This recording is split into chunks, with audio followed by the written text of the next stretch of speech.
Dans l'interview qu'il a accordée à notre confrère Ali Djarassouba, Charles Blé Goudé a fait une première révélation détail. La seule fois qu'il m'a demandé de faire une commission, c'était dans sa cellule. Moi, j'ai vu mon mentor, mon chef, tout malheureux. Il m'a fait une seule commission que j'ai menée à bien. Je vais vous citer des noms aujourd'hui. On en finit ça avec. Parce que mon silence risque de se retourner finalement contre moi. Président, qu'est-ce qui ne va pas? Il me dit, il y a un problème. Président, il y a quel problème? Ça, c'est la commission qui m'a faite. Il me dit, la maison qui sert de siège au Front populaire ivoirien appartient à Nadi Bamba. Je dis, mais comment? Petit, il faut laisser ça. Donc, elle est en colère. Est-ce que tu peux m'aider? C'est tout ça que vous voulez que je parle ici? Je dis, vous me mettez en mission? Il dit oui. Afi N'Guessan, dont on disait qu'il était mon ami.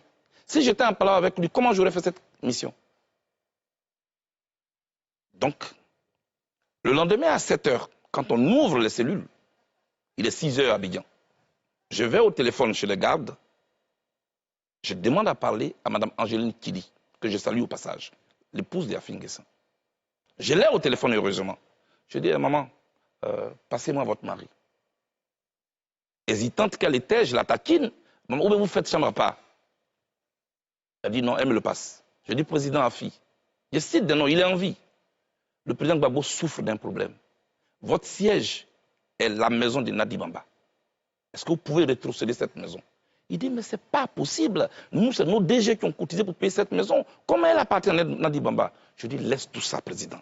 Fais-le au nom du président Gbagbo. Je t'en prie.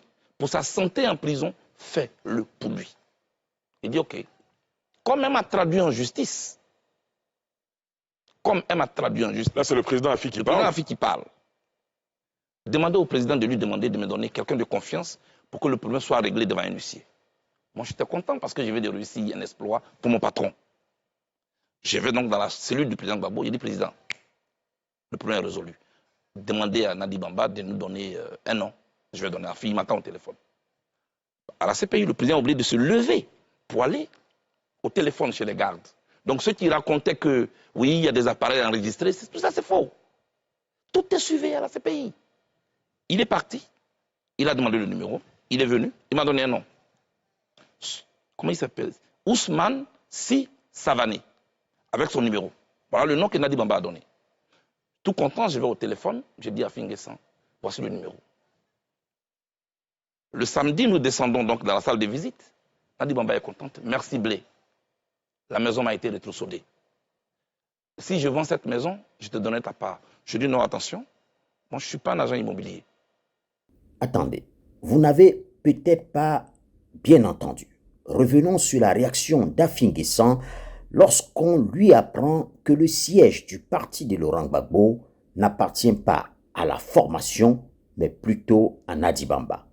Je dis président Afi, je cite des noms, il est en vie. Le président Gbagbo souffre d'un problème. Votre siège est la maison de Nadi Bamba. Est-ce que vous pouvez rétrocéder cette maison? Il dit, mais ce n'est pas possible. Nous, c'est nos DG qui ont cotisé pour payer cette maison. Comment elle appartient à Nadi Bamba? En clair, Laurent Gbagbo a subtilisé une maison achetée avec les cotisations des cadres du régime lorsqu'il était au pouvoir pour l'offrir à celle qui n'était alors légalement que sa maîtresse.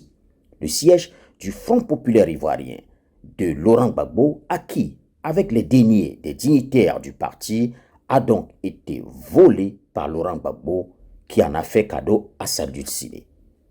Mais Charles Blé Goudé, qui a visiblement décidé de tout déballer, révèle une autre grosse information qui vient confirmer le fait que Guillaume Soro avait bel et bien trahi Alassane Ouattara à un moment donné.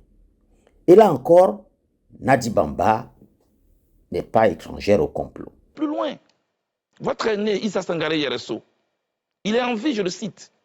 Il avait une émission qu'il animait qu'on appelle En toute franchise. Sur les antennes de la RTI, effectivement. RTI 1. Je demande que Guillaume Soro désarme. Parce qu'il a été nommé Premier ministre, pour qu'en retour, il désarme. Vous savez ce qui s'est passé? 3 jours après cette interview, je suis convoqué par Nadi Bamba, chez elle à la maison. J'y arrive, je trouve Guillaume Soro. Je trouve Konaté Sidiki.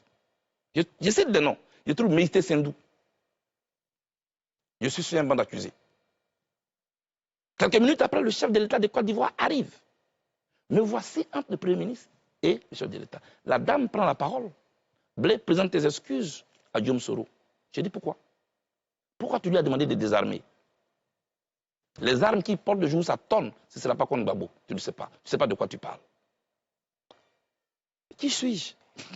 Devant le chef de l'État de Côte d'Ivoire. Devant le Premier ministre, je me mets à genoux, je demande pardon au Premier ministre. Et je n'ai pas dormi toute la nuit. Les armes de l'ex-rébellion de Guillaume Soro ne constituaient plus aucune menace pour Laurent Gbagbo, mais plutôt pour ses opposants, notamment Alassane Ouattara et Henri Konan Bédié. Les propos de Charles Bégoudi, qui n'ont jamais jusqu'ici été démentis par aucun des témoins oculaires, confirment les allégations d'une collusion qui a existé à un moment donné entre Laurent Gbagbo et son premier ministre d'alors, Guillaume Soro. Objectif: tout faire pour conserver le pouvoir pour eux deux, quitte à user de tous les moyens pour empêcher l'arrivée au pouvoir des opposants Ouattara et Bédié. Il est de notoriété que des tensions étaient nées à un moment entre le président Ouattara et Guillaume Soro autour d'un supposé deal que l'ex-chef rebelle aurait noué avec Laurent Gbagbo. Selon plusieurs sources crédibles, cette trahison a été contrariée par 2 éléments.